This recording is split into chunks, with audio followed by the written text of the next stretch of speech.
जगन्नाथपुरी में वो स्नान उत्सव इसलिए होता है क्योंकि महाप्रभु जगन्नाथ जी कल के दिन ही इंद्रद्युम्न राजा को प्राप्त हुए, स्नान पूर्णिमा के दिन। लेकिन वृंदावन में स्नान पूर्णिमा के दिन हमारे बालकृष्ण प्रभु का स्नान क्यों होता है, इसके पीछे एक बड़ी सुंदर कथा है। और कथा ऐसी है, नख पे धार लियो गिरिराज नाम गिरधारी पायो है। जब ठाकुर जी ने गिरिराज जी धारण किए और 7 दिन 7 रात्रि तक गिरिराज जी धारण करके रखे, 7 दिन बाद जब ठाकुर जी ने पुनः गिरिराज जी को व्यवस्थित किया तो सब ब्रजवासी लाला को गोद में लेकर के कंधा पे बिठा करके नृत्य करने लगे, आनंदित हो गए। और सबने नंद बाबा से प्रार्थना करी, बोले बाबा अब तुम लाला को राज तिलक कर दो या को ब्रज को राजा बनाए दो, ब्रजमंडल को राजा बनाओ। तो कहते हैं ध्यान से सुनना, तो सांडिल्य मुनि बुलाए, गर्गाचार्य जी बुलाए, बोले लाला की राज तिलक की तिथि निकालो। तो बोले पूर्णिमा, कोई पूर्णिमा की तिथि सुंदर थी, बोले इस पे लाला का राज तिलक करो। लेकिन कहते हैं कि गिरिराज उत्सव के बाद भगवान इतने व्यस्त हो गए, क्यों, सब गोपियों ने न्योता दे दिया, बोले लाला एक दिन मेरे घर पधरामनी पे आनो है, अगले दिन वाक्या मधुमंगल ने सबरी लिस्ट बना रखी है, श्रीदामा सब गोपीन से दक्षिणा फिक्स कर रहो है, लाला आवेगो तो कैसे षोडश उपचार करनो है, खातिर कर ले नई गुजरिया रसिया आयो तेरे द्वार। तो गिरिराज उत्सव के बाद लगभग सब ब्रजवासियों के घर में ठाकुर जी प्रसाद पावे जा रहे हैं एक एक दिन। जैसे हमारे गांव का, नगर का कोई विशिष्टतम व्यक्ति बहुत बड़ा विजयी होकर के लौटे तो सब घर के लोग उसको बुलाते कि हमारे घर आओ, हमारे घर आओ। तो ऐसे ही ठाकुर जी की भी सब जगह पूछ हो रही है, सब जगह ठाकुर जी जा रहे हैं, आनंदित हो रहे हैं। तो अनेक पूर्णिमाएं निकलने के बाद जब ज्येष्ठ पूर्णिमा आई तब निश्चित हुआ कि याद ना लाला को ज्येष्ठाभिषेक होएगो। प्रणाम प्रभु। श्री जगन्नाथ महाप्रभु की, हमारे महाप्रभु जगन्नाथ जी की जो नित्य ध्वजा की सेवा होती है हमारे भाई ना करते हैं। नरसिम्हा जी आज आए हैं, आपको बहुत बहुत वंदन। आप लोगों ने दर्शन तो किए ही होंगे ना।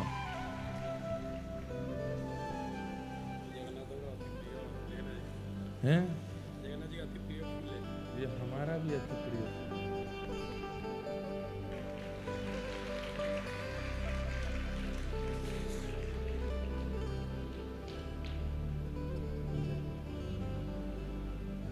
महाप्रभु जगन्नाथ जी की रोज संध्या में 4-5 बजे जब ध्वजा परिवर्तित होती है, हमारे नरसिम्हा भाई उल्टे चढ़ते हैं मंदिर के ऊपर।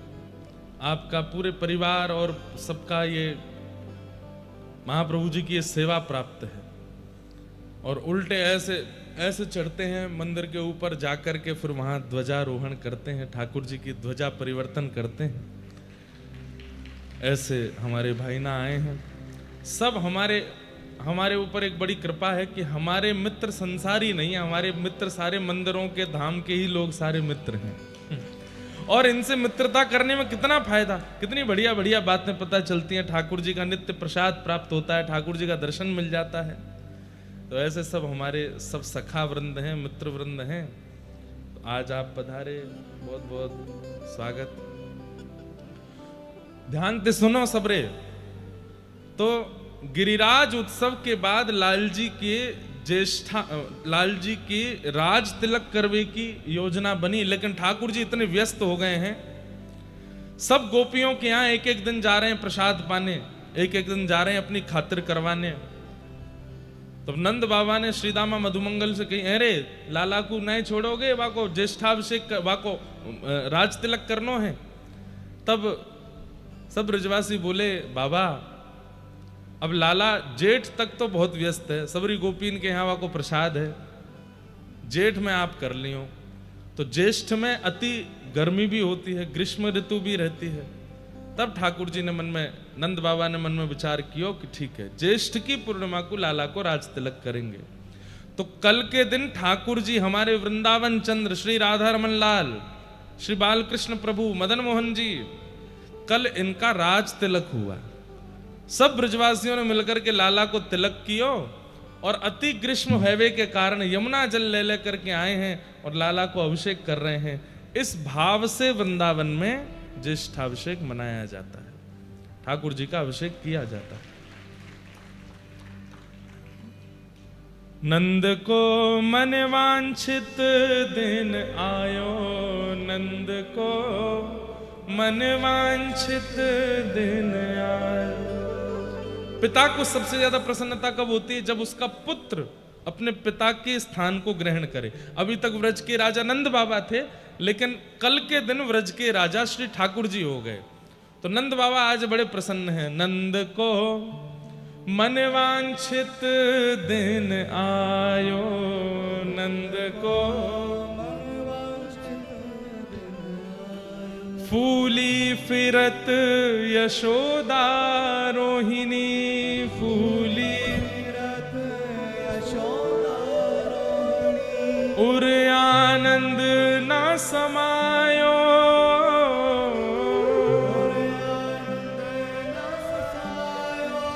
नंद को मन वांछित दिन आयो, नंद को मन वांछित दिन आयो। गाम गाम ते जाति बुलाई, गाम गाम और मोतिन चौक पुरायो,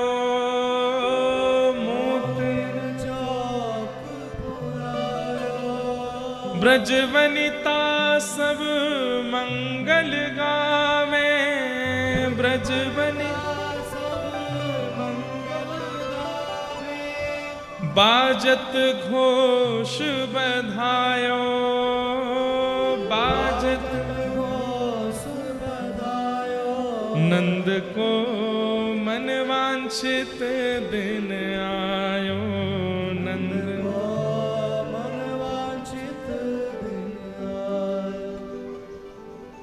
लाला को राज तिलक हेवे वारो है। तो क्या विधि विधान हो रहा है?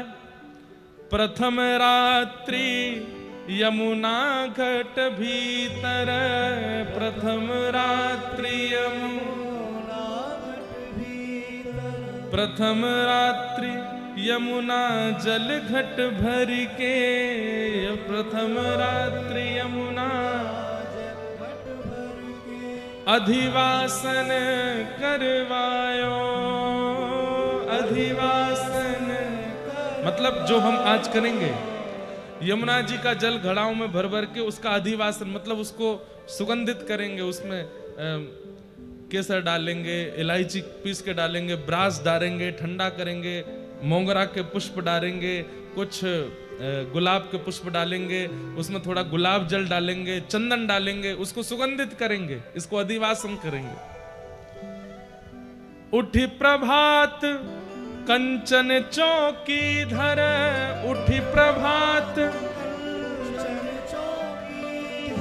और रात भर जल को शीतल करके घड़ों में रख के सुबह उठ करके उठी प्रभात कंचन चौकी धर, उठी प्रभात सोने की चौकी रखी है और तापर लाल बिठायो, तापर लाल बिठायो, नंद को मन वांछित दिन आयो, नंद को मन वांछित दिन आयो।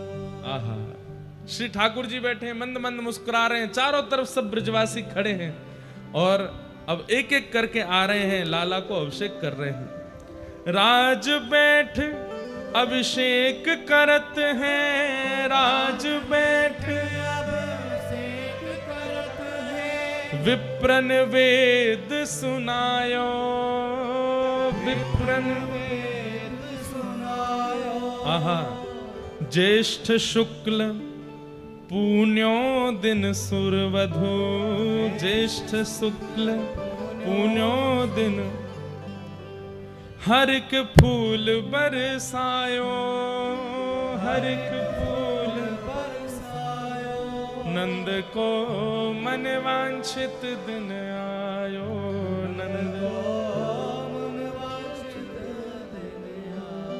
रंगी कोर धोती ऊपर ना रंगी कोर धोती ऊपर ना कोरी धोती के रंग किए हैं चंदन से धोती और उपरना उस पर रंग लगाए हैं और आभूषण सब साज आभूषण सब साज और लाल जी को उपरना पहना के धोती पहना करके तिलक करके अभिषेक करने के बाद द्वारकेश आनंद भयो प्रभु द्वारकेश आनंद भयो क्यों आज नाम पढ़ो ब्रजराज आज नाम पढ़ो बोलो ब्रजराज कृष्ण की ब्रजराज गोपाल की नाम पढ़ो ब्रजराज नाम पढ़ो ब्रजराज नंद को मन वांछित दिन आयो नंद को मन वांछित दिन तो कल ठाकुर जी का राज्याभिषेक होगा तो व्रज के भाव से ठाकुर जी का अभिषेक किस लिए होता है कि लाला को व्रज को राजा बनाया गया है। गिरिराज उत्सव के बाद कालिया नाग मर्दन के बाद ब्रजवासी ने कही याने ब्रज की इतनी रक्षा करिए नंद बाबा अब तो तुम लाला सुघड़ है गयो अपनी गद्दी पर लाला को बैठाए दो और श्री ठाकुर जी को कल राज्याभिषेक होएगो। एक भाव एक नहीं है अनेक है एक भाव यह भी है कि ठाकुर जी का राज्याभिषेक होता है एक भाव ठाकुर जी यमुना जी के साथ रास विहार करते हैं अनेक अनेक भाव हैं सब भावों से ठाकुर जी का कल अभिषेक हम लोग करेंगे। तो कल गिरधर लाल जी का अभिषेक होगा। जिन लोगों ने जनेऊ धारण किया है यज्ञोपवीत जिनका हुआ है केवल वे ही मंच पर आएंगे और वे सब लोग यहां जो सेवा में हैं उनको बता दीजिएगा। ऐसे नहीं कि जबरदस्ती जनेऊ लेके पहने आए बोले ताकि हम भी चढ़ जाएं। देखो इन बातों का आप ध्यान रखा कीजिए कि अनधिकारी चेष्टा करने से आपको लगेगा कि हम ठाकुर जी को छू लेंगे ठाकुर जी का स्पर्श कर लेंगे लेकिन नहीं उससे अपराध ही होता है। ठाकुर जी ने बहुत छोटे छोटे तो नियम रखे हैं यज्ञोपवीत धारण करने वाले गायत्री संध्या वंदन करने वाले वो हमारा स्पर्श करें धोती ऊपर ना पहनने वाले हमारा स्पर्श करें और जो भी कल मंच पे आएंगे ज्यादा लोग तो नहीं आएंगे ज्यादा से ज्यादा 10-15 लोग बस नहीं तो हमारा लाला नेक्स्ट तो डर के मारे भाग जाएगा इतने विशाल ठाकुर जी नहीं है ना। तो सब लोग सिले हुए वस्त्र नहीं पहनेंगे कोरे उपरना और कोरी धोती यज्ञोपवीत होना चाहिए चंदन तिलक लगा करके मंच पर आएंगे ठाकुर जी का अभिषेक कल होगा और बाकी सब लोग केवल दर्शन करना और नीचे से ही आशीष देना लाला आज हमारो व्रजराज बनो है ऐसे ही लाला व्रजराज बनो रे इस भाव से गिरधर लाल जी का अभिषेक यहाँ करके फिर हम लोग जाएंगे महाप्रभु जी का वहां अभिषेक दर्शन करेंगे। तो इस तरीके से कल का क्रम होगा सब लोग सुबह 9 बजे उपस्थित रहिएगा। आइए हम आप सब लोग अब महाप्रभु जी के पुरुषोत्तम महात्म की सुंदर कथा में प्रवेश करते हैं और किस प्रकार महाप्रभु जगन्नाथ पुरी में विराजमान हुए वह सब भाव श्रवण करने का भाव रखते हैं। श्री जगन्नाथ महाप्रभु की जय। बलभद्र सुभद्रा मैया की जय जय श्री राधे।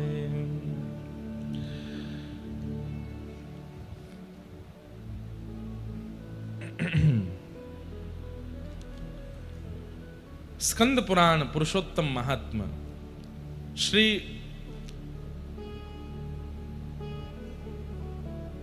जैमिनी जी प्रवचन कर रहे हैं और ऋषिजन पूछ रहे हैं। स्कंद पुराण में विशेष रूप से हमारे भारत के समस्त विशिष्ट तीर्थों का जो मूल स्वरूप है वो स्कंद पुराण में ही वर्णन है। सब मुनियों ने पूछा, क्या? कस्मिन् युगे सतु मुने इंद्रद्युम्नो भवन नृपः कस्मिन् देशेस्य नागरम कथम वा पुरुषोत्तमम गत्वा चो विष्णु प्रतिमां कारयामास वा कथम एतत् सर्वं विसस्तरतः कथस्य व महामुने। समस्त मुनियों ने मिलकर के जैमिनी महाराज से पूछा कि भगवान हमें यह बताइए कि ये इंद्रद्युम्न राजा कौन है, ये कौन से कुल में जन्मे, कौन से युग में जन्मे, कौन से वंश में इनका अवतार हुआ और इन्होंने ऐसा क्या किया कि इनके पास साक्षात चतुर्धा भगवान पधारे जिन्हें जगन्नाथ के भाव से पूरे विश्व ने वंदन किया। कृपा कर इन इंद्रद्युम्न के बारे में हमको बताइए और इन्हें जगन्नाथ जी कैसे प्राप्त हुए, ये महाप्रभु जगन्नाथ पृथ्वी पर कैसे आए, कृपा कर इनकी पूरी लीला हमें सुनाइए। तब श्री जैमिनी जी महाराज अति प्रसन्न होकर के इंद्रद्युम्न महाराज का परिचय पहले दे रहे हैं और क्या कह रहे हैं। आसीत कृत युगे विप्रा इंद्रद्युम्नो महानृपः सूर्यवंशे सधर्मात्मा सन्नुष्टः पंचमूरुषः। बहुत ध्यान से सुनिए, आज की कथा हम बिल्कुल जो है अभी तक तो गुरुजनों से पढ़े, लेकिन ये कथा हमको जगन्नाथ जी पढ़ा गए हैं, क्योंकि अब गुरुमुख होना आवश्यक होता है किसी भी ग्रंथ को पढ़ने से पहले, लेकिन ये ग्रंथ हमने स्वच्छंद जगन्नाथ जी से ही पढ़ा है। तो स्कंद पुराण के हमारे गुरुदेव जो हैं वो जगन्नाथ महाप्रभु ही हैं, तो इसलिए आप सब लोग बड़े ध्यान से सुनना। जो जो श्लोक अधिकृत हैं उन सबको हम सुनाएंगे और आप सब बिल्कुल एक दर्थ होकर के पूरी कथा श्रवण करो। सतयुग में अब देखिए, जगन्नाथ महाप्रभु कलयुग के देवता हैं, लेकिन विराजमान कब से हैं? सतयुग से विराजमान है। सतयुग में सूर्यवंश जात में एक प्रकार से यह भाव वर्णित है कि इंद्रद्युम्न नामक राजा थे और बड़े धर्मात्मा थे। ब्रह्मा जी के अधस्तन पंचम पुरुष पुत्र माने जाते हैं इंद्रद्युम्न राजा। इंद्रद्युम्न राजा का यहां पर स्वरूप इतना सुंदर वर्णन किया गया। वे सत्यवादी हैं, वे सदाचारी हैं, निष्पापी हैं, सात्विक श्रेष्ठ हैं। मतलब ये गुण वो हैं जिन गुणों से ठाकुर जी रीझते हैं। सत्यवादी हैं, सदाचारी हैं, सात्विक निष्ठ हैं, न्याय मार्गी हैं, आत्म तत्व को जानने वाले और ज्ञान चर्चा को बड़े ध्यान से श्रवण करने का आपका स्वभाव है। लेकिन ये सारे लक्षण तो कई लोगों में आपको अनुभव हो जाएंगे, तो एक ऐसा कौन सा विशिष्ट लक्षण है इंद्रद्युम्न राजा का जिससे महाप्रभु जगन्नाथ इतने प्रसन्न हो गए, इतने आसक्त हो गए? तो कहते हैं इंद्रद्युम्न राजा को एक कह लें, कोई अतिशयोक्ति नहीं, एक व्यसन है। काय का व्यसन? कि आप हर सप्ताह विश्व के समस्त तीर्थ यात्रियों को, काशी के राजा हैं, काशी बुलाते हैं और काशी में बुलाकर के समस्त उन तीर्थ याटन करने वाले वैष्णवों से तीर्थ की महिमा सुनते हैं। आप स्वयं राजा हैं, बार बार सारे तीर्थों में नहीं जा पाते और कई बार राजाओं को तीर्थ यात्रा पर भी जाना होता है तो बहुत व्यवस्थाएं करनी होती हैं, वहां तीर्थ यात्रियों को दिक्कत भी हो जाती है। तो आप क्या करते हैं, अपने नगर में ही समस्त तीर्थ यात्रियों को निमंत्रण देते हैं, बाकायदा पालकी से उनको बुलवाते हैं और सभा में बैठा करके प्रत्येक तीर्थयात्री वैष्णवों को प्रणाम करते हुए कहते हैं, आप कौन से तीर्थ में दर्शन करने गए? बोले हम तो बद्रीनाथ गए थे। अच्छा, जरा वहां का बताइए ना, कैसा है बद्रीनाथ? वहां की पूरी महिमा सुनते हैं और नेत्र बंद करके अपने तन को भले ही काशी में रखा हो, लेकिन मन से बद्रिकाश्रम पहुंच के पूरे बद्रिकाश्रम का दर्शन करके आ जाते हैं। और फिर उस तीर्थ यात्री को खूब धन धान्य देके, दक्षिणा देके, वस्त्र दे करके खूब उनका सम्मान करते हैं कि आपकी कृपा से हम यहीं बैठे बैठे बद्रिकाश्रम हुआ है। फिर दूसरे तीर्थ यात्री के पास बैठते हैं, आप कहां से आए? बोले हम दक्षिण भारत में रामेश्वरम से आए हैं। अच्छा, वहां की महिमा बताइए। इस प्रकार सर्वगुण संपन्न होते हुए भी, अष्टादश विद्याओं से युक्त होते हुए भी, इतने ज्ञानी और इतने योग्य राजा होते हुए भी आपके अंदर इतनी दीनता है कि आप तीर्थ यात्रियों के बीच में बैठ करके तीर्थ की महिमाएं सुनते रहते हैं। तभी आपने एक जिज्ञासा प्रकट की, क्या कभी ऐसा हो सकता है कि पूरे विश्व को साक्षात परमात्मा का कभी अनुभव हो? क्या ऐसा कोई तीर्थ है या ऐसा कोई धाम है जहां साक्षात सचल भगवान विराजमान हो और उनका दर्शन हम मानव कर सके?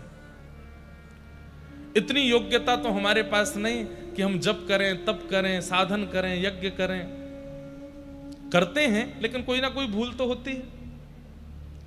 हे समस्त तीर्थ यात्रियों, हे समस्त तीर्थों में विचरण करने वाले वैष्णवों, मेरी प्रार्थना है, क्या इस धराधाम पर ऐसा कोई स्थान है? आप सबसे हमारी प्रार्थना, बिल्कुल हिलो डुलो भी नहीं, सब लोग ध्यान से सुनो। कोई ऐसा स्थान है जहां साक्षात परब्रह्म को अपनी चर्म चक्षुओं से हम देख सकें?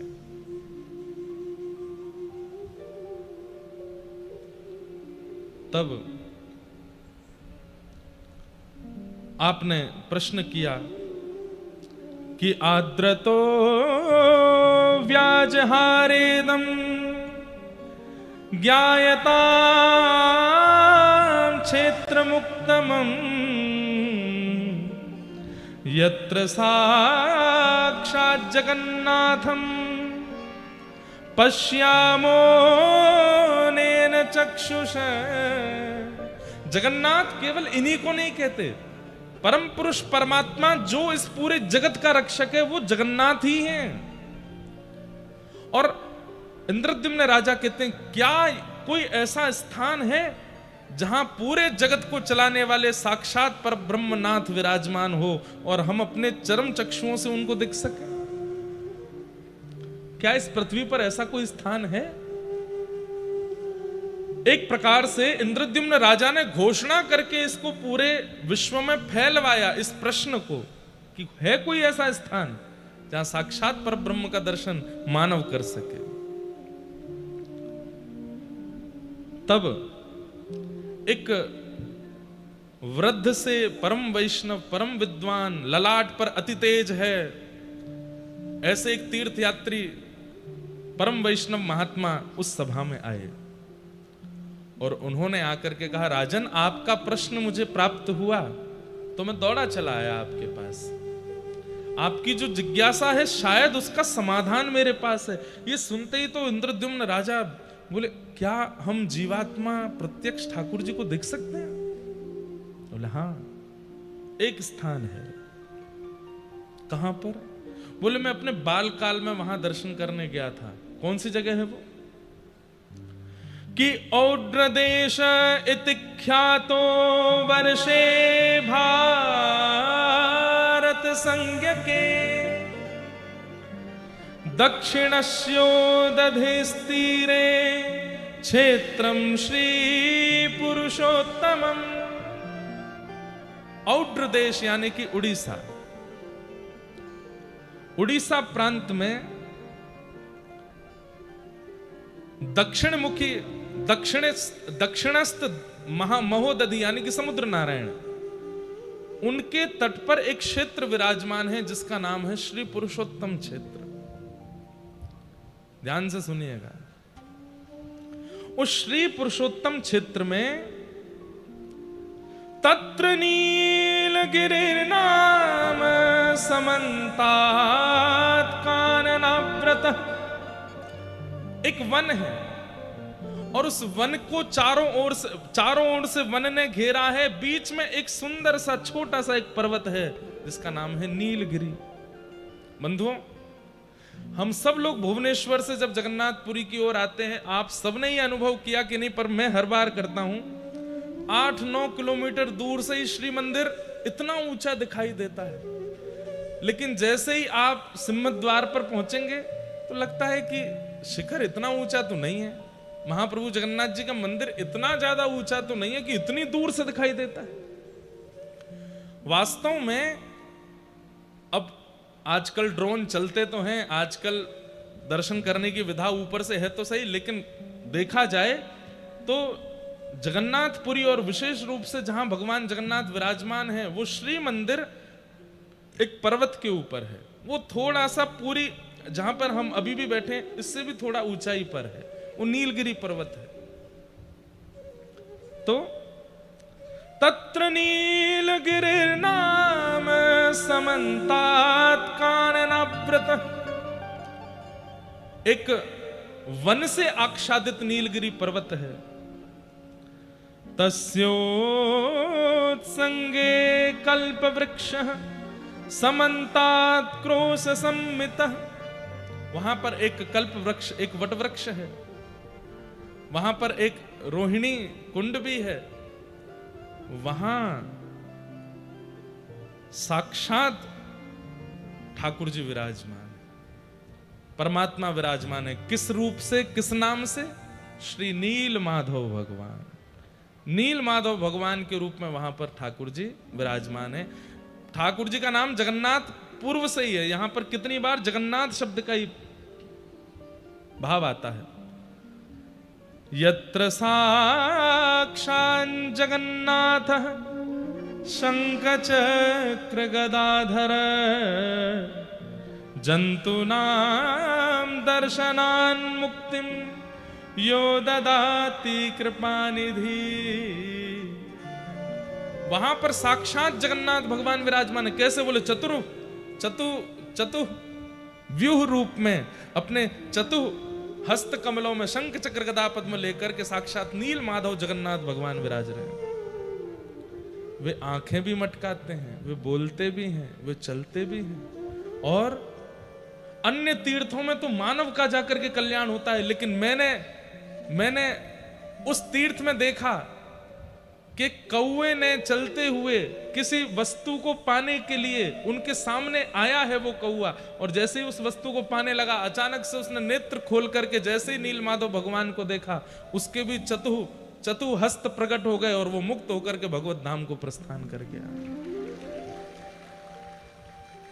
अरे आप तो मानवों के कल्याण की बात करते हैं, लेकिन कीट पतंगा पक्षी जो वहां पहुंच जाए और शंख चक्र गदा पद्मधारी चतुर्भुज रूप नील माधव जगन्नाथ भगवान का जो दर्शन कर लेता है, ऐसे पशु पक्षियों का भी उद्धार वहां होता है।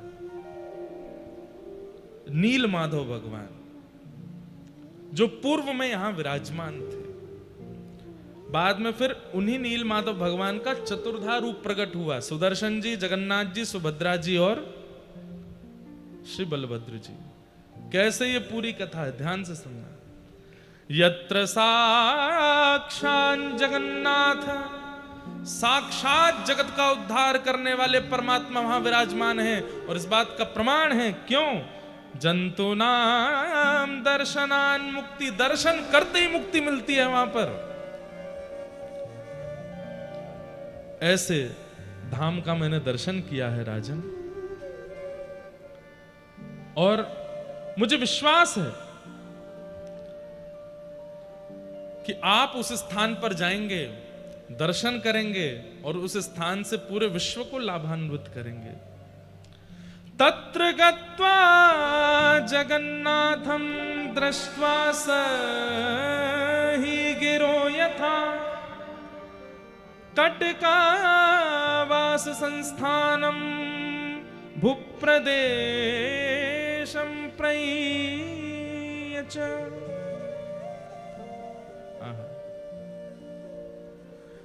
आप कृपा करके उस स्थान पर जाइए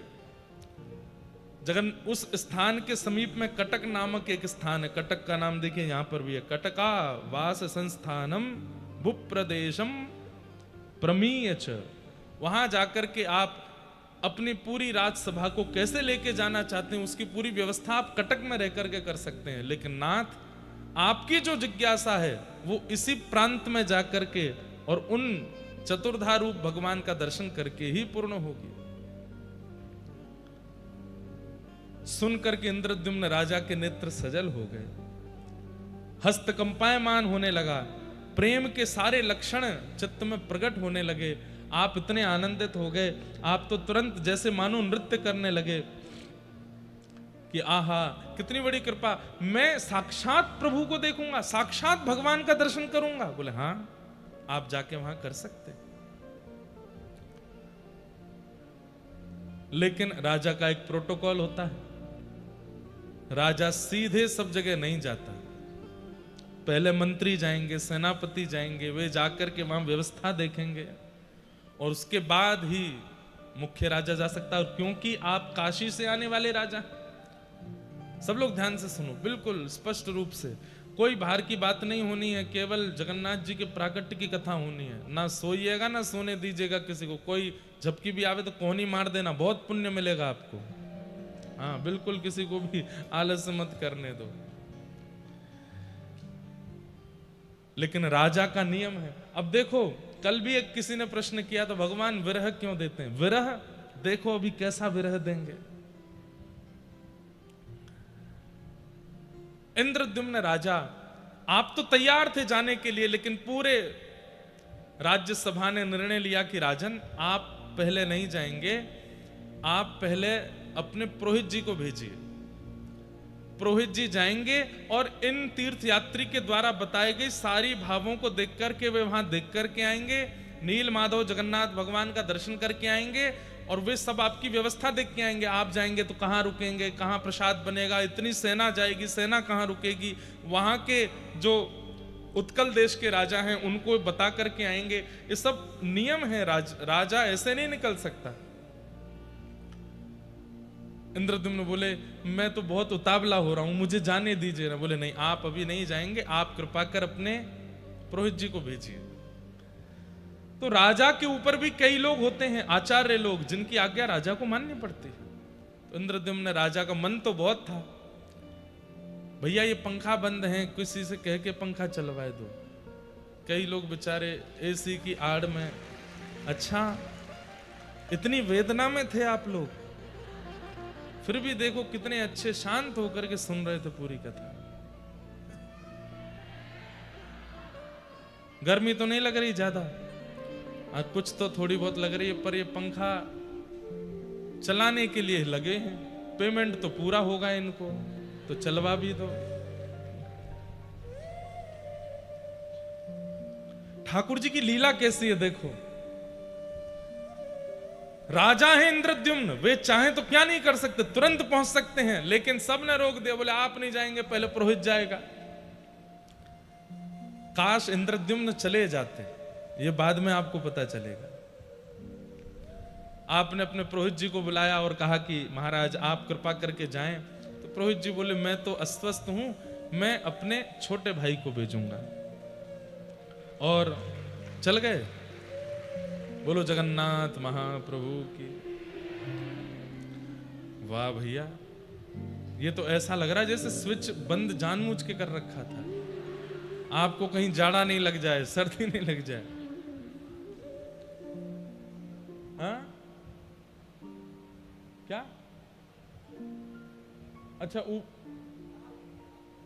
अच्छा ऊपर से गर्मी फेंक रहे हैं, ये इसलिए बंद कर रखे थे। लग तो रही है गर्मी से चलने के बाद। गर्मी आ रही है क्या ऊपर से? जबरदस्ती आने लगे तो बता देना, ठीक है, फिर बंद करा देंगे।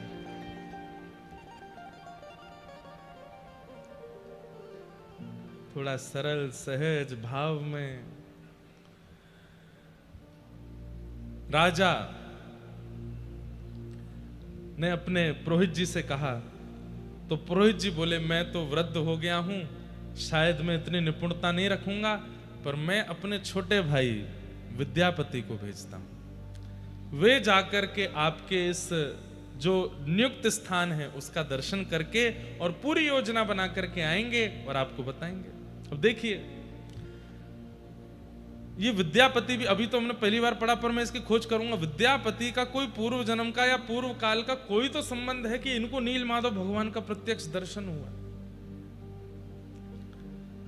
कहां? ये तो पुरोहित भी नहीं थे, पुरोहित के छोटे भाई हैं। इनको बुलाया गया और कहा कि आपको इस प्रकार उत्कल देश जाना है। वहां पर कटक नामक एक शहर है, उसके पास में महानदी और समुद्र के दक्षिण तीर पर एक नीलगिरी पर्वत है, वहां नीलाचल भगवान, उनका दर्शन करके आना है। और सब व्यवस्था आकर के राजा को बतानी। फिर राजा पूरी सेना के साथ दर्शन करने जाएंगे। तो आप बड़े सौभाग्यशाली हुए। कितने खुश हैं, क्या कह रहे हैं? हर किसी को जगन्नाथ आते समय यह श्लोक बोलना चाहिए। महाप्रभु जी का दर्शन करते समय यह बोलना चाहिए कि अहो में सफलम जन्म सुकल्या सर्वरीच में द्रक्ष्यामि यद भगवातो मुख्य पद्म मघापहम। रथ में आरूढ़ होकर के विद्यापति इतने प्रसन्न हो रहे हैं। मैंने ऐसे कौन से जन्म के पुण्य किए?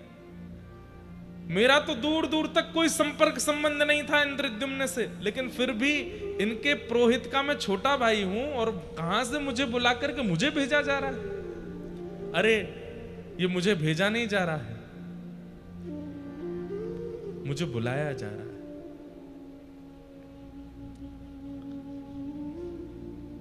कल जब रात्रि में ये भाव पढ़ रहा था, इंद्रद्युम्न राजा जब विद्यापति को जाते हुए देख रहे हैं तो इंद्रद्युम्न को लग रहा है कि मैं राजा क्यों हूं, मैं विद्यापति क्यों नहीं? शायद मैं जाता। थक मन चल जीव चखा नयन देखीब, थक मन चल जी। उड़िया भाषा में इतने बढ़िया बढ़िया गीत हैं और महाप्रभु जगन्नाथ जी कृपा से हम सब गाएंगे। किस लिए? उड़ीसा के लोगों को सिखाने के, आपको तो आता ही है, हमारे वृंदावन के लोगों को रटाने के लिए, हमारे उत्तर भारत के लोगों को महाप्रभु जी का यश, उनका गुण सिखाने के लिए। अरे मेरे थके हुए मन, तू बहुत थक गया ना संसार में, सबने तेरा बहुत शोषण किया है, चल तुझे चकानैन जगन्नाथ का दर्शन करा के लाता हूं। कितना अच्छा भाव है। थका मन चल जीव चकानैन देखीब, थका मन। अगर हो सके तो इसको हिंदी में लिख के हमको दे दें तो हम गा देंगे। कब? बैठे बैठे क्या कर रहे हो, अभी लिखो। बहुत सुंदर बात। और श्री विद्यापति जी निकले हैं काशी से उत्कल देश के लिए और रास्ते भर आनंदित होते हुए जा रहे हैं।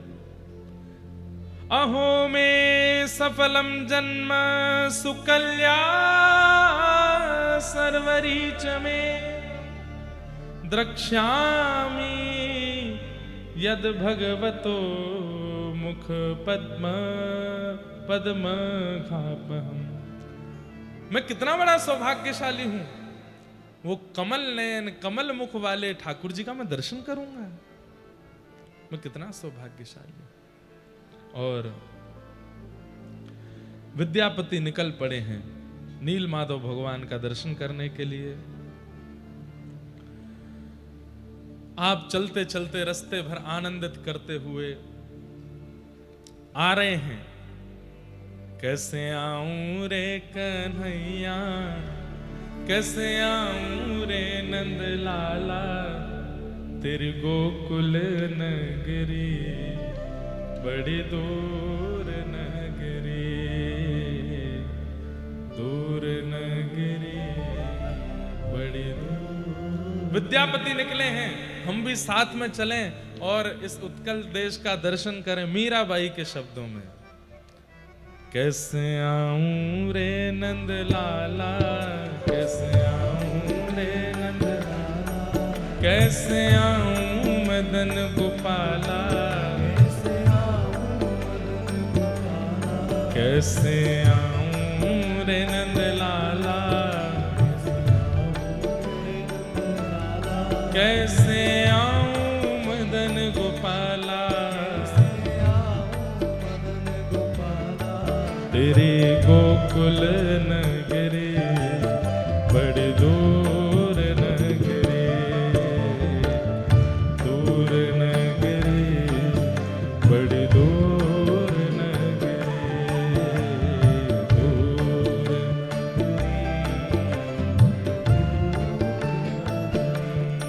ओ रात को आऊं तो लाला डर मुहे लागे,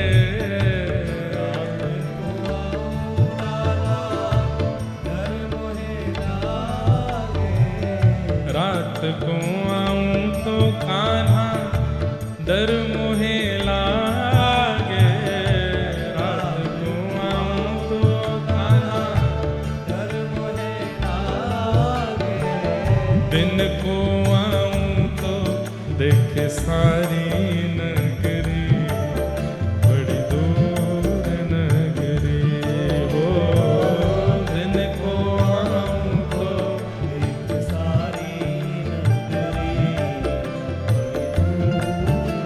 गाइए, दूर नगरी बड़ी दूर नगरी, दूर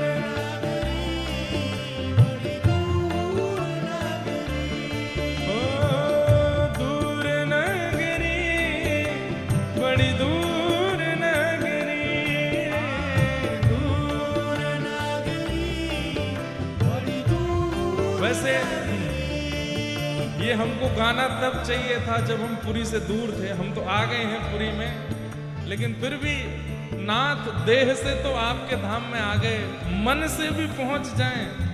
मन में, बुद्धि में, आत्मा में और कोई भाव ना रहे, केवल आपका ही भाव रहे, इसलिए गा रहे हैं। ये मन आप तक पहुंच जाए, आपका हृदय भाव, चरण भाव इस मन के लिए बहुत दूर है। दूर नगरी बड़ी दूर नगरी, दूर नगरी बड़ी दूर नगरी, ओ कैसे आऊं रे नंद लाला, कैसे आऊं मदन गोपाला, तेरे गोकुल नगरी बड़ी दूर नगरी, दूर नगरी बड़ी दूर नगरी, बड़ी दूर। श्री जगन्नाथ महाप्रभु की।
गोकुल नगरी बड़ी दूर नगरी, दूर नगरी बड़ी दूर नगरी,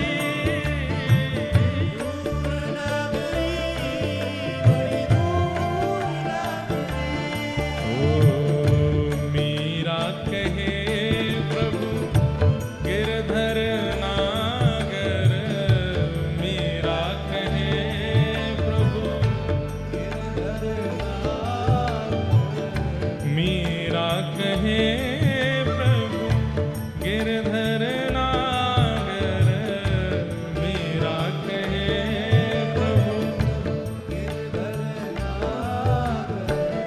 तुमरे दरस बिन, हाँ तुमरे दरस बिन, ओ तुमरे दरस बिन मैं तो हो गई बाबरी बड़ी दूर नगरी, हो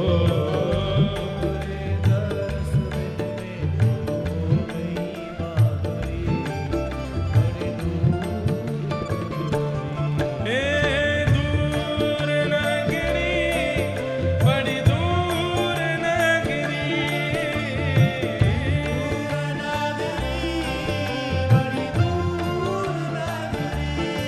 कैसे आऊं रे नंद लाला। अच्छा, बहुत सारे लोग तो यहाँ पहुंच गए, पर बेचारे बहुत अभी भी रो ही रहे हैं आप लोगों को देख के कि ये पहुंच गए, हम नहीं गए। तो वे सब तो हो गए इंद्रद्युम्न, आप सब हो गए विद्यापति। आप लोग तो पहुंच गए, बजा लो ताली। लेकिन महाप्रभु जगन्नाथ मिलेंगे तो इंद्रद्युम्न को ही। तो जो नहीं आए हैं टीवी पर लाइव पर दर्शन कर रहे हैं, वो दुखी नहीं होना है। आप सब इंद्रद्युम्न हो, थोड़ा सा श्रम करना पड़ेगा, लेकिन महाप्रभु जगन्नाथ मिलेंगे जरूर। और जो यहाँ आ गए हो वो सौभाग्य मनाइए, क्योंकि आपको तो चतुर्धा मिले ही गए हैं, आप पर तो कृपा हो ही गए। हो कैसे आऊं रे नंद लाला,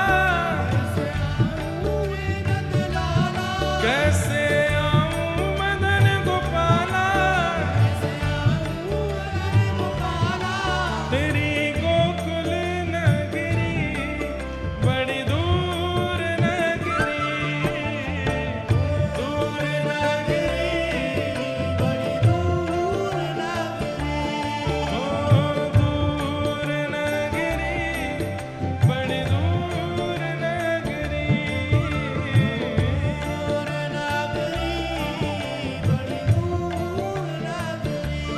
कैसे आऊं रे नंद लाला, कैसे आऊं मदन गोपाला,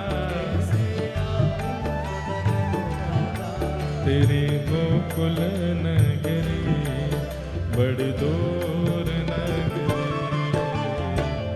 दूर नगरी बड़ी दूर नगरी,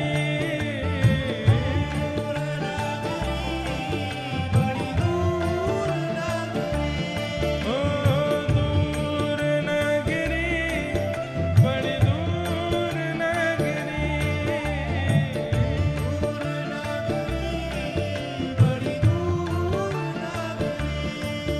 बड़ी दूर नगरी, बड़ी दूर, ओ बड़ी दूर नगरी, हाँ बड़ी दूर नगरी।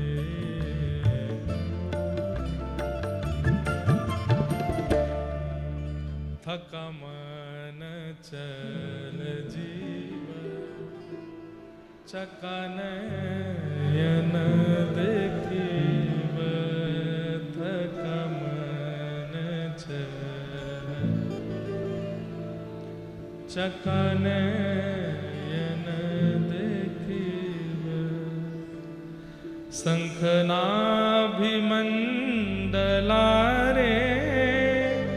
बेनी नेत्र पखलीव, थकानन चल जीव, चकानयन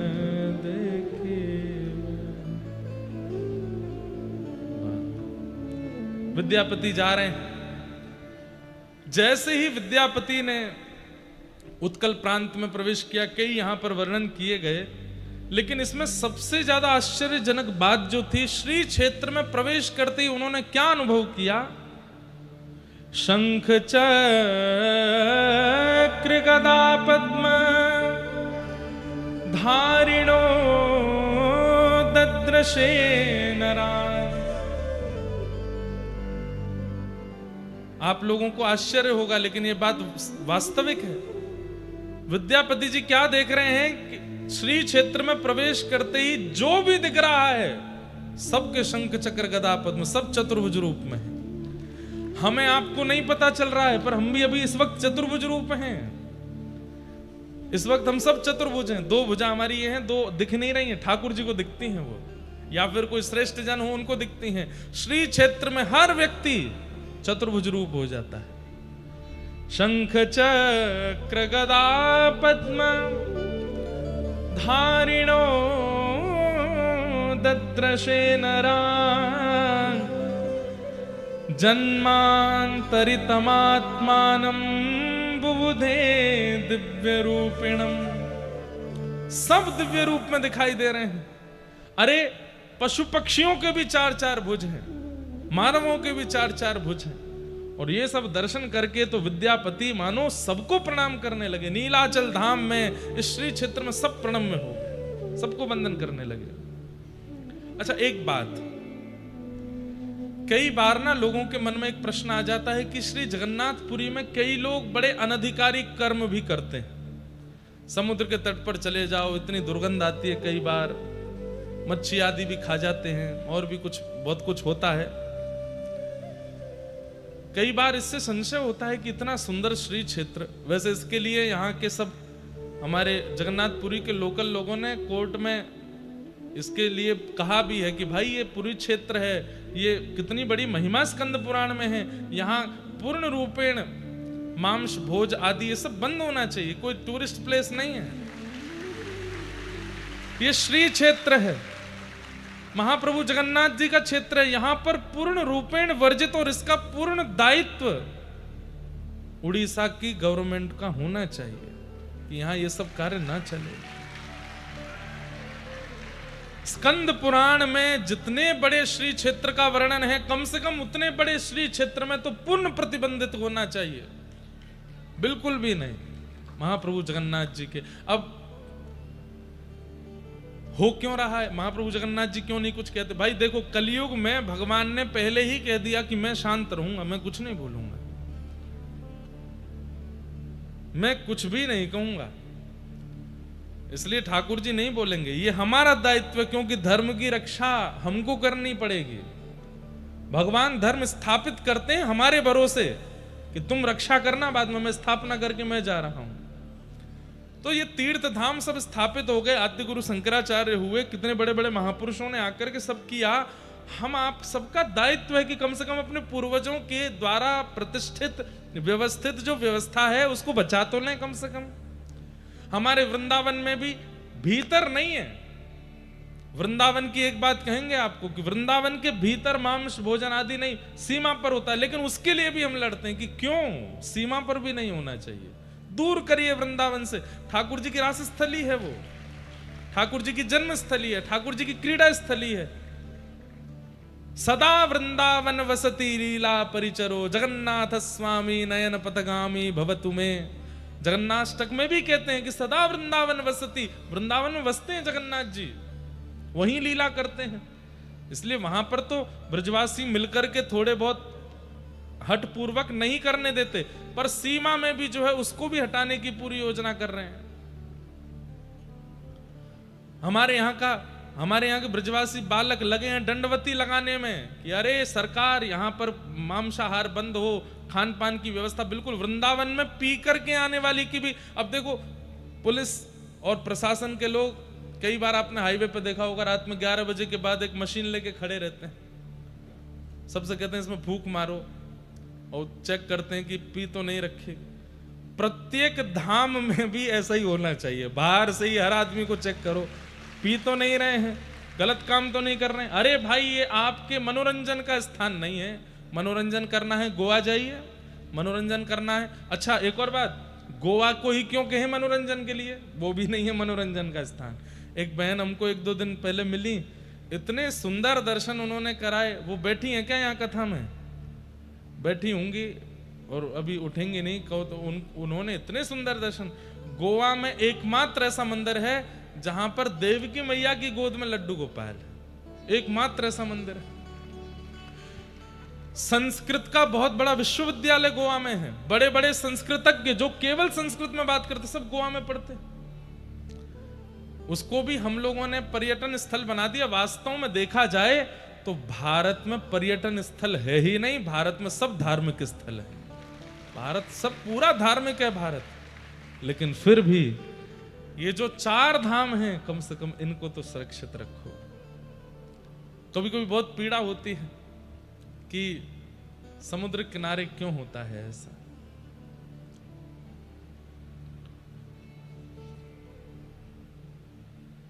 तो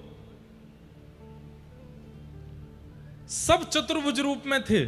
जैसे ही विद्यापति यहां पहुंचे हैं, शंख चक्र गदा पद्म धारिणो दद्रशे नरान जन्मांतरितमात्मानं बुबुधे दिव्य रूपिणम। सब दिव्य रूप में दिख रहे हैं। आहा, देख करके विद्यापति जी ने सबको प्रणाम किया। तभी इस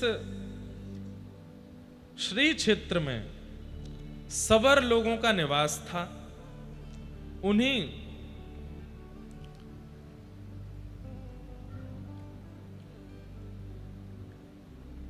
सबर जाति के लोगों में विश्ववसु नाम के एक सबर थे, जो कि उनके मुखिया थे, जो नील माधव भगवान की सेवा करते थे। आपने जब देखा कि आश्चर्यचकित होकर के एक विद्यापति घूम रहे हैं, सबको देख रहे हैं, सब जगह हाथ जोड़ रहे हैं, दर्शन हो नहीं रहे ठाकुर जी के, मानव ही चतुर्भुज रूप में दिख रहे हैं, बड़े व्याकुल स्थिति में दिखाई दे रहे हैं। सब जगह ढूंढा, ठाकुर जी नहीं दिखे। तो व्याकुल स्थिति में देखा जब विद्यापति जी को, तो सबर प्रजा के जो मुखिया हैं विश्ववसु, जो कि नील माधव भगवान की सेवा करते थे,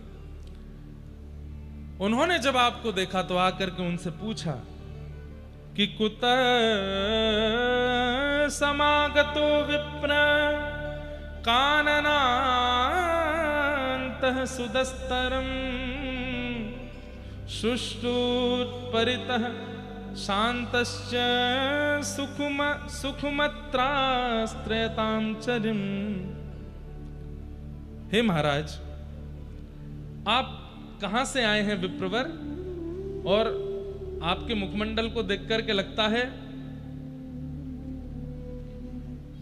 आप भूखे प्यासे हैं, थोड़े से असहज भी लग रहे हैं, और इतने दुर्गम कानन में, इतने दुर्गम वन में आप भीतर प्रवेश कैसे कर गए? हे नाथ, आप कहां से आए हैं, कृपा कर हमें बताइए। तब विद्यापति जी ने अपना परिचय देते हुए कहा कि मैं विद्यापति हूं, आदि देश से आया हूं, यहां पर नील माधव भगवान का दर्शन करने। अब देखो यहां पर भी एक कथा सुनाई जाती कि विद्यापति जी जो हैं वो आए, आकर के फिर मैंने भी एक बार सुनाई थी, लेकिन फिर स्कंद पुराण से स्पष्ट हुआ कि वो कथा है नहीं। क्या नाम था उनकी? हाँ, उनकी एक ललिता नाम की पुत्री थी, उससे इनका विवाह हो गया था। और फिर ये वो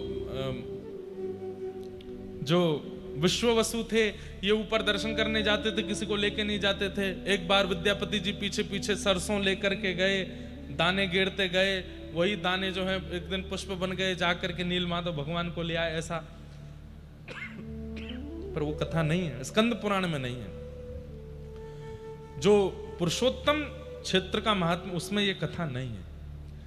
अब इसमें भी यही भाव है कि कोई रचनाकारों ने सुंदर कथा करने के लिए, लोक कथा बनाने के लिए ये कथा प्रस्तुत की, लेकिन मूल कथा क्या है उन्होंने स्पष्ट बता दिया कि मैं नील माधव भगवान का दर्शन करने आया हूं, और हमारे यहाँ एक तीर्थ याटन करने वाले ने आकर के इंद्रद्युम्न राजा को बताया कि इस प्रकार नील माधव भगवान हैं और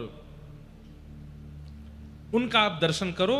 तो उनका दर्शन बिल्कुल साक्षात परमात्मा के दर्शन के समान है। इंद्रद्युम्न राजा का नाम सुनते ही जो विश्ववसु सवर थे वे बोले, अरे इंद्रद्युम्न राजा, इनके बारे में तो हमने सुना है, इनके बारे में तो हम बचपन से सुनते आए हैं, और हम लोगों ने यह भी सुना है कि एक राजा इंद्रद्युम्न नाम का आएगा, यहां आकर के इस पूरे तीर्थ क्षेत्र को अद्भुत बना देगा, और उनके आते ही यहां पर 4 रूपों में ठाकुर जी विराजमान होंगे। कैसे कि इष्ट्वा दारुमयं विष्णुं चतुर्धा स्थापयिष्यति अस्य चेत् भाग्य मुत्पन्नम ब्राह्मणस्य तिथिर्भृशम। हमने तो उनका सुना है कि वे यहां आएंगे और उन पर ठाकुर जी कृपा करेंगे, तब वही इस पूरे तीर्थ का उद्धार करेंगे। और भगवान को चतुर्धा रूप में दारुमयम, अब दारुमय का 2 अर्थ होते हैं। दारू लकड़ी को भी कहते हैं, लकड़ी के ठाकुर जी, लेकिन हम ऐसा अर्थ क्यों करें? तो दारू शब्द का अर्थ कल्याण करने वाले, जो सबका कल्याण करते हैं, चाहे मानव हो, चाहे जलचर हो, चाहे थलचर हो, चाहे पक्षी हो, पशु हो, सबका कल्याण करने की जिनकी सद्भावना है, स्थिति है, उन्हें दारू में भगवान कहते हैं। जो सबका कल्याण करने के लिए ही आए हैं, इसलिए दारू में जगन्नाथ। तो हमने तो उनके बारे में सुन रखा है और हम सब जानते हैं कि वे आकर के यहां पर इस पूरे तीर्थ का उद्धार करेंगे। ये सुनकर के विद्यापति तो बड़े प्रसन्न हो गए, अरे ठाकुर जी ने पहले ही चुन रखा है, कृपा कर मुझे नील माधव भगवान का दर्शन करा दो। बोले हाँ चलो। तब आप उनको लेकर के पर्वत के ऊपर गए हैं और वहां एक विशेष गुफा थी, उस गुफा के अंदर नील कांति पूरे गुफा को आच्छादित कर रही है, और तभी आप जाकर के वहां दर्शन करते हैं। आहा, अद्भुत ठाकुर जी विराजमान है, हंस रहे हैं मंद मंद, ठाकुर जी की दतुइयां दिख रही हैं, आंखों की पलकें चला रहे हैं, मंद मंद मुस्का करके देख रहे हैं, हाथें घूम रहे हैं, पैर भी चल रहे हैं। ठाकुर जी स्थिर नहीं है, चलते फिरते साक्षात नील माधव भगवान का दर्शन किया। बोलो नील माधव भगवान की। और यहां पर हाथ जोड़िए, विद्यापति ने स्तुति गाई है, नमस्ते कमलाकांत, नमस्ते कमलानन, नमः कमलपत्राक्ष त्राहि मां पुरुषोत्तम, नमस्ते नमः कमलपत्राक्ष त्राहि मां पुरुषोत्तम। हे कमलाकांत लक्ष्मीपति भगवान, मैं आपको प्रणाम करता हूँ, आपको नमस्कार करता हूँ। आपका ये कमल सा मुख देख कर के मैं बहुत आनंदित हो रहा हूँ, मैं आपको पुनः प्रणाम करता हूँ। हे कमल दल लोचन, कमल के समान आपके नेत्र हैं, आपको बारंबार प्रणाम करता हूँ। मुझ पर कृपा कीजिए, मेरी रक्षा कीजिए। दर्शन करके महाराज निहाल हो गए, और अब तो विद्यापति इतने प्रसन्न हो रहे हैं कि मैं कब पहुंच जाऊं काशी और जाकर के इंद्रद्युम्न राजा को पूर्ण समाचार दे दूं और जाकर के उनको बता दूं कि आप चलिए, चल करके ठाकुर जी का मधुर दर्शन कर लीजिए।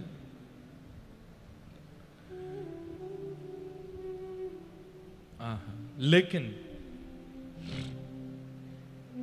ठाकुर जी क्या विचार करते हैं, क्या सोच के रखते हैं, किसको क्या देना क्या ना देना, ये सब ठाकुर जी के हाथ में है।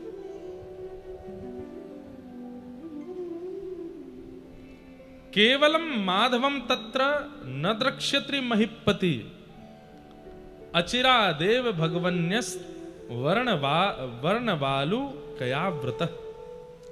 ठाकुर जी इंद्रद्युम्न राजा को दर्शन नहीं देंगे, जबकि वो इतने व्याकुल हैं। वर्णन आता है कि जब विद्यापति निकले हैं दर्शन करने के लिए नील माधव भगवान के, तो वहां दूर काशी में बैठे हुए इंद्रद्युम्न राजा व्रत कर रहे हैं, निर्जला रह रहे हैं, केवल बहुत कहने पर फलाहार कर लेते हैं और ना सो रहे हैं ना बैठ रहे हैं, बस प्रतीक्षा कर रहे हैं कि कब लौट करके आएंगे विद्यापति, कब आकर के मुझे पूर्ण बात बताएंगे वहां की। काशी से कितना दूर है यहाँ पर, उस समय जब रथ से आना हो तो कितने दिन लगे होंगे यहाँ आने में।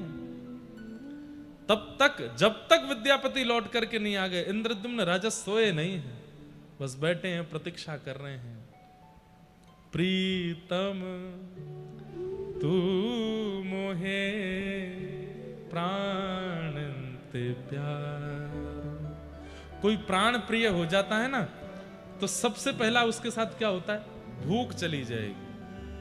कोई प्राण प्रिय हो जाता है ना तो प्यास चली जाती है, कोई प्राण प्रिय हो जाता है तो निद्रा चली जाती है। ये वो वस्तु हैं जिनके बिना हम रह ही नहीं सकते, लेकिन प्राण प्रिय कोई हो जाता है तो ये तीनों समाप्त हो जाते हैं।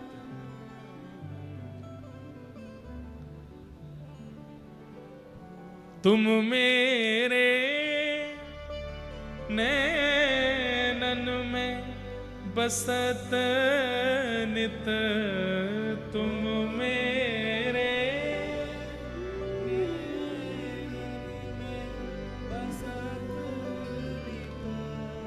मैं तब नैन निहारो,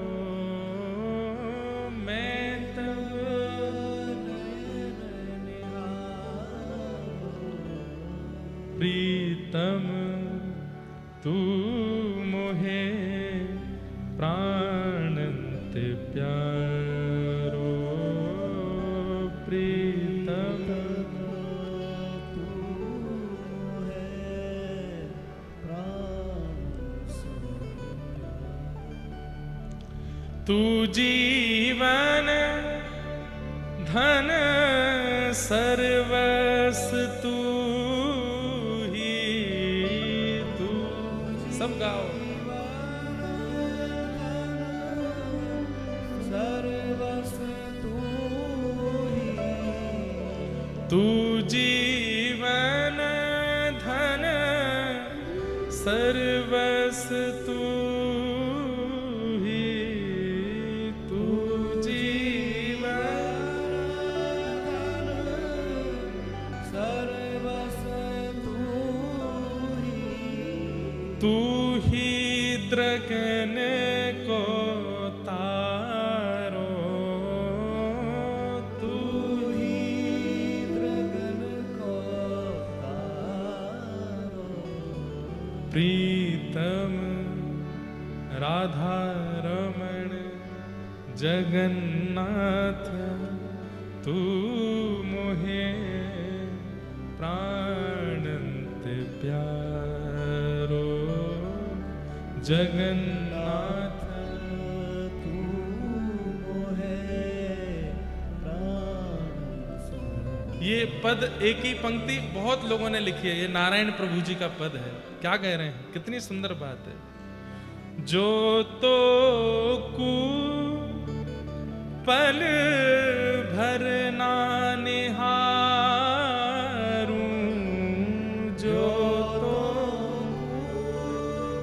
पल भर ना निहारूं, दिखत जग अंधियारो,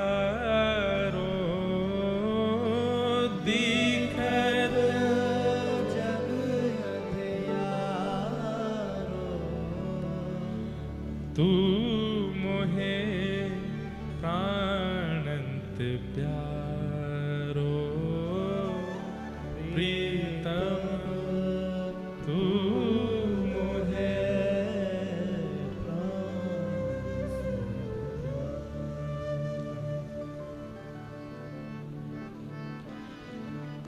तो इंद्रद्युम्न राजा कितने व्याकुल हैं, लेकिन ठाकुर जी की लीला अद्भुत है। विद्यापति नील माधव भगवान का दर्शन करके सब व्यवस्थाएं देख के कहां राजा आएंगे, कैसे आएंगे, यहां के तत्कालीन राजा को सूचना कर दी कि काशी के नरेश यहां आ रहे हैं, आदि आदि सब बता दिया। लेकिन जैसे ही विद्यापति यहां से लौट करके गए, समुद्र में उफान आने लगे, जोर की बारिश होने लगी, तेज हवा चलने लगी और समुद्र के तट की जितनी भी ये स्वर्णमयी बालू है, नीलाचल धाम की स्वर्णमयी बालू, वो सब बवंडर के रूप में बहने लगी और उड़ते हुए नील पर्वत पर गई है। सब देख रहे हैं, सबके आंखें खुली रह गई, सब सबर लोग देख रहे हैं ये क्या हो रहा है, ऐसा ऐसा तूफान, ऐसा बवंडर पहले तो कभी नहीं आया। और देखते ही देखते उस गुफा में विद्यमान नील माधव भगवान अंतर ध्यान हो गए। यहां विद्यापति सब समाचार लेके चले गए हैं और यहां से ठाकुर जी अंतर ध्यान हो गए, अंतर ध्यान हो गए। विद्यापति कुछ दिन के पश्चात, अच्छा कहते हैं कि जब नील माधव भगवान अंतर ध्यान हो रहे थे तो एवं प्रलपताम तत्र सर्वेषां त्रिदिवौकशाम अशरीरा तदा वाणी पुनः प्रादुर्भुवः। जब नील माधव भगवान अंतर ध्यान हो रहे थे तो आकाश में ब्रह्मा जी, रुद्र, नारद, सनकादि सब प्रकट हो गए और सब रुदन करने लगे, हे नाथ आप कहां जा रहे हैं, आप क्यों अंतर ध्यान हो रहे हैं, ये लीला क्यों कर रहे हैं। तब मंद मुस्काते हुए भगवान बोले, ये मेरी लीला है, मैं पुनः आऊंगा, अभी मेरा जाना अनिवार्य है। और ठाकुर जी अंतर ध्यान हो गए, ठाकुर जी अंतर ध्यान हो गए।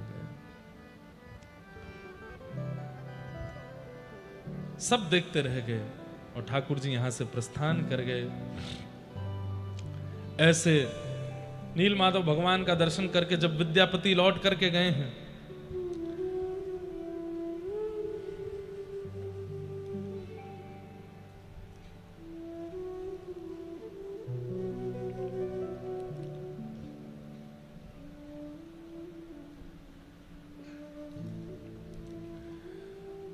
लौट करके गए और जाकर के आपने वहां सब सुध बताई कि मैं उत्कल प्रांत में होकर के आ गया हूं और वहां नील माधव भगवान ऐसे विराजमान है, उनके नेत्र ऐसे हैं, उनका स्वरूप ऐसा है, सब ऐसा।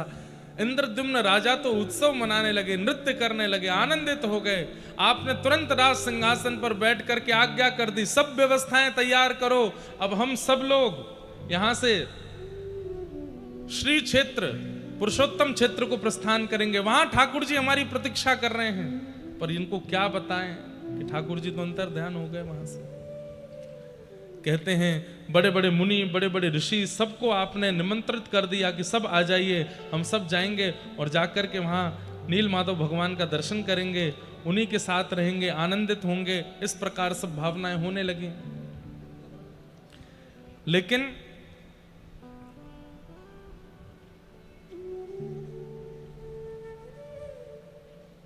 सब व्यवस्था हुई और आपने पूरे नगर को बुला करके आज्ञा कर दी कि मैं अब यहां से प्रस्थान कर रहा हूं, आप में से जो भी मेरे साथ आना चाहें वो चल सकते हैं और मैं जाके दर्शन करके लौटूंगा। ऐसी अब मेरी भावना नहीं, अब तो मैं जाकर के दर्शन करूंगा और फिर सदा उन्हीं के पास रहूंगा, नील माधव भगवान के पास ही रहूंगा।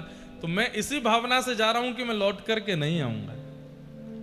एक नगर का, एक देश का राजा ऐसी आज्ञा कर दे तो देश के लोग कहां जाएं, फिर सब संगी चलेंगे।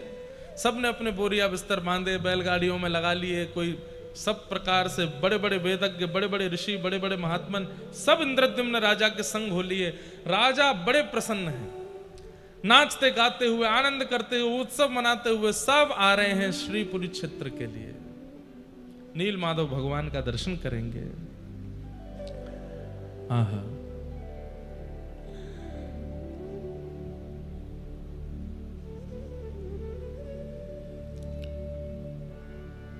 इस दिन इंद्रद्युम्न राजा चल पड़े हैं और दुर्गम मार्ग से सबको संग में लेते हुए आप इंद्रद्युम्न यहां नील माधव भगवान का दर्शन करने के लिए आ रहे हैं।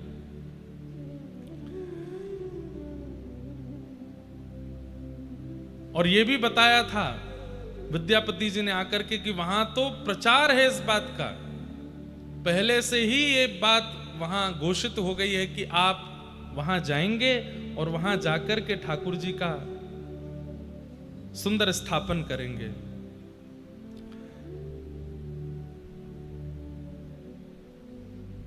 इंद्रद्युम्न राजा निकल पड़े हैं। कौन सी तिथि को निकले थे? बोले ज्येष्ठ शुक्ला पंचमी को, शुक्रवार को उत्तम तिथि मुहूर्त देख करके निकले थे। आनंद करते हुए सब नाचते गाते हुए जा रहे हैं। जैसे ही उत्कल प्रांत में पहुंचे, यहाँ के राजा ने खूब सुंदर उनका स्वागत किया और उनको लेकर के फिर श्री क्षेत्र की ओर बढ़े हैं। लेकिन जैसे ही पुरुषोत्तम क्षेत्र में पहुंचे और नीलगिरी पर्वत दिखाई दिया, राजा इंद्रद्युम्न तो वहीं रोने लगे। अब मेरे नाथ मिलेंगे, अब मेरे नाथ मुझे स्वीकार करेंगे, अब मैं अपने इन चरम चक्षुओं से ठाकुर जी का दर्शन करूंगा। लेकिन जैसे ही आप पहुंचे, तब क्या देखते हैं? सब सवर समाज के लोग बड़े दुखी और रुदन अवस्था में बैठे। इंद्रद्युम्न राजा ने जाकर के कहा, सैनिकों ने जाकर के वहां सब वर्णन कर दिया, इंद्रद्युम्न राजा आ रहे हैं और आकर के यहाँ ठाकुर जी का दर्शन करेंगे। सबर जाति के लोगों ने सबने कहा कि वे आएंगे, पर ठाकुर जी तो यहाँ से प्रस्थान कर चुके हैं, ठाकुर जी तो यहाँ से अंतर ध्यान हो गए हैं। जैसे ही सुना कि भगवान अंतर ध्यान हो गए, पूरी बात सुनी। बोले ये तो इन्होंने बताया था कि ठाकुर जी वहां विराजमान है। बोले विराज तो रहे थे, लेकिन जिस दिन विद्यापति लौट करके गए, उसके अगले दिन ही एक बवंडर आया, तूफान आया, आकाश में देवी देवता भी प्रकट हुए और ठाकुर जी सबके मध्य से अंतर ध्यान हो गए।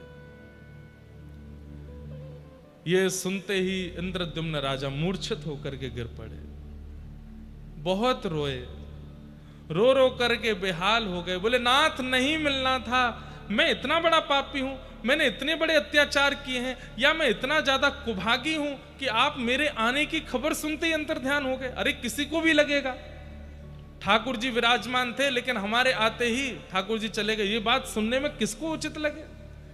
अरे लोग बाग मंदिर दर्शन करने जाते हैं, दर्शन करते करते यदि पर्दा आ जाता है तो लोगों को लगने लगता है कि हम में कोई अभाग्य था, दुर्भाग्य था, इसलिए हमारे आते ठाकुर जी ने पर्दा कर लिया। पर भैया कल कई लोगों को नहीं पता था कि मंदिर जल्दी बंद होने वाला है।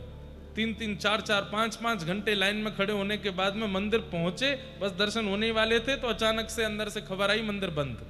बहुत लोग कल परेशान हो गए और उन सबको यही लग रहा था कि हमारा दुर्भाग्य था कि ठाकुर जी हमको नहीं मिले। पर इंद्रद्युम्न की राजा की कथा सुनो, वो तो अपना राजपाट परिवार सब छोड़ करके और सबको संग लेकर के, सबके घरवार छुड़ा करके लेके आए हैं कि चलेंगे नील माधव भगवान के चरणों में रहेंगे। पर यहां आकर के पता चला कि ठाकुर जी प्रस्थान कर गए। बहुत दुखी हुए, बोले नाथ मैं कुभागी हूं, मेरे कारण आप चले गए, मुझ पर कृपा नहीं करनी थी, कोई बात नहीं, पर मैं इतने सारे वैष्णवों को लेके आया, इतने जन को लेके आया, पूरे नगर के नगर लेकर के आया, बड़े बड़े ऋषियों को आमंत्रण करके लेके आया, सबका सब छुड़वा करके लाया, इन पर तो कृपा कर देते। आत्मघाती और ना जाने कैसे कैसे भाव अपने लिए इंद्रद्युम्न के चित्त में आने लगे, रुदन कर रहे हैं। विद्यापति जी ने क्यों नहीं बताया? वे तो आकर के बोल के गए थे कि वहां दर्शन किए हैं उन्होंने परमात्मा के। तब सबने बताया, बोले उनके जाने के बाद ठाकुर जी अंतर ध्यान हुए। तब 2-3 दिन तक तो इंद्रद्युम्न राजा बड़े व्याकुल रहे। आपने कुछ खान पान भी नहीं किया। तत्पश्चात सबने कहा कि आपको निर्णय लेना पड़ेगा, आप वापस चलना है, क्या करना है आप बताइए। लेकिन तभी सबर समाज के एक व्यक्ति ने आकर के बताया, बोले भगवान जब अंतर ध्यान हुए थे तब उन्होंने आकाशवाणी की थी कि मैं पुनः आऊंगा।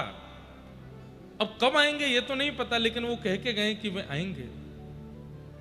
इंद्रद्युम्न राजा ने घोषणा कर दी, अपनी सब प्रजा से पहले तो क्षमा मांगी और जितने लोग साथ में आए थे सबसे कहा कि ठाकुर जी मेरे कारण अंतर ध्यान हुए हैं, लेकिन ठाकुर जी किसी और कारण से अंतर ध्यान हुए थे। वो कारण हम परसों की कथा में बताएंगे, किस कारण से अंतर ध्यान हुए। वो तो एक कारण था, लेकिन इंद्रद्युम्न को लग रहा था मेरे कारण हुए, तो सबसे कहा कि आप सब लोग चाहें तो वापस जा सकते हैं, मैं अब वापस नहीं जाऊंगा, मैं यहीं रह करके प्रतीक्षा करूंगा, मनाऊंगा, रिझाऊंगा, बुलाऊंगा, ठाकुर जी को आना पड़ेगा। और रही बात मालव देश की, तो मेरा पुत्र मालवेश्वर, अब ये इसको मैं राजा बनाता हूं। अपना मुकुट उसको पहना दिया, तिलक कर दिया और कहा कि अब ये राजा है, जो भी लोग वापस जाना चाहते हैं इसकी सन्निधि में जाइए और ये सबका राजपाट करेगा, सबका शासन करेगा, पर मैं अब यहीं रहूंगा। इंद्रद्युम्न राजा दुखी बैठे हैं, तभी नारद जी का आगमन हुआ। सतयुग की बात है। वीणा लेकर के, करताल लेकर के श्री नारद जी महाराज आए और नारद जी महाराज ने आकर के समझाया कि मेरे पिता ब्रह्मा ने मुझे भेजा है। क्यों?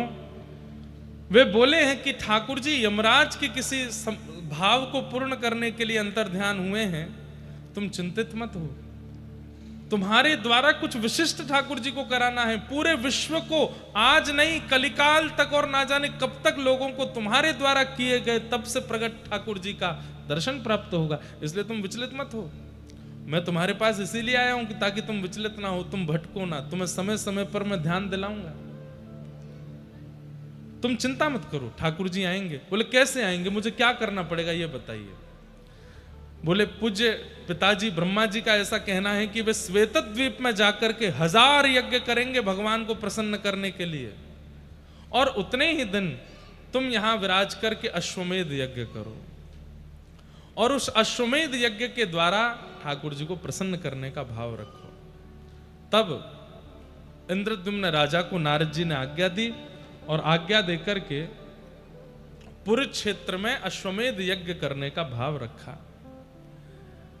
नीलकंठ महादेव यहां भगवान विराजमान हैं, उन्हीं के पास में विराजित होकर के यज्ञ कुंड निर्माण करके अश्वमेध यज्ञ प्रारंभ किया। रोते हुए राजा पुकारने लगे, हे नाथ आप कहां हैं, मुझ पर कृपा कब करेंगे, यह अनुग्रह कब करेंगे। तभी भगवान ने आकाशवाणी की कि राजन तुम रो मत, बस जिस कार्य की आज्ञा तुमको ब्रह्मा जी ने दी है वो कार्य पूर्ण करो, मैं निश्चित ही आऊंगा, मेरा वचन है। अश्वमेध यज्ञ हुआ। यज्ञ की पूर्णाहुति पर जो अभिषेक सब ऋषि जन, वेदज्ञ जन, विप्र जन मिलकर के यजमान का करते हैं, वो अभिषेक समुद्र तट पर कर रहे थे। तभी नारद जी ने देखा ब्रह्म दारू बहती हुई एक समुद्र मार्ग से आ रहे हैं, और जैसे ही उस ब्रह्म दारू का दर्शन किया, आपने देखा समीप जाकर के तो शंख चक्र गदा पद्म आदि जैसे शुभ चिन्ह उन ब्रह्म दारू में बने हुए हैं। नारद जी ने कहा बस तुम्हारा संकल्प पूर्ण होने वाला है, अब तुम निश्चिंत होकर के बस अपना यज्ञ पूर्ण करो। तत्पश्चात भगवान ही एक विश्वकर्मा के रूप में प्रकट हुए और ठाकुर जी ने आकर के उस ब्रह्म दारू को एकांत में ले जाकर के उनका निर्माण किया। ठाकुर जी, अब ये भी कथा आती है कि 21 दिन का कहा था, 21 दिन से पहले दरवाजा नहीं खोलना, भीतर छेनी हथौड़ा चल रहा था, उनकी आवाज आ रही थी, जैसी आवाज आनी बंद हुई तो द्वार खोल दिया, तो ठाकुर जी अधूरे रह गए। स्कंद पुराण कहती है कि अधूरे नहीं है, ये पूरे हैं, इसीलिए ये पुरी में विराजमान है। ये अधूरे नहीं है, ये ठाकुर जी का मूल रूप है, ये अधूरे नहीं है। वो 21 दिन वाली कथा, छेनी हथौड़ा वाली कथा भी स्कंद पुराण में नहीं है। वहां तो ऐसा भाव है कि कहां से किस रूप में भगवान ही आए हैं और आकर के उस दारू ब्रह्म को लेकर के गए, उसका जाकर के निर्माण किया और निर्माण करके उनको प्रतिष्ठित किया।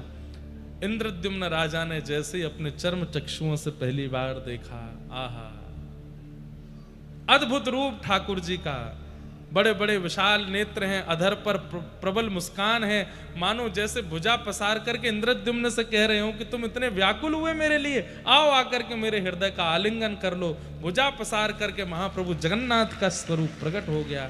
बोलो जगन्नाथ महाप्रभु की जय। शंख चक्र गदा पद्म युक्त दारू ब्रह्म ही जगन्नाथ, सुभद्रा जी और श्री बलभद्र जी और सुदर्शन जी के रूप में प्रकट हुए। नील माधव भगवान इन्हीं के भीतर आकर के अवस्थित हो गए जो पूर्व में विराजमान थे। तत्पश्चात अब आगे का क्रम बहुत विस्तृत रूप से कैसे यहाँ विराजमान होकर के ठाकुर जी का अभिषेक आदि किया, वो सब क्रम आता है। इस प्रकार महाप्रभु जगन्नाथ जी नील माधव के रूप में प्रकट हुए और इंद्रद्युम्न राजा को प्राप्त हुए। बोलो जगन्नाथ महाप्रभु की। इस प्रकार वियोग देकर के पुनः संयोग दिया और ठाकुर जी ने श्री इंद्रद्युम्न राजा पर कृपा की। अब इसके आगे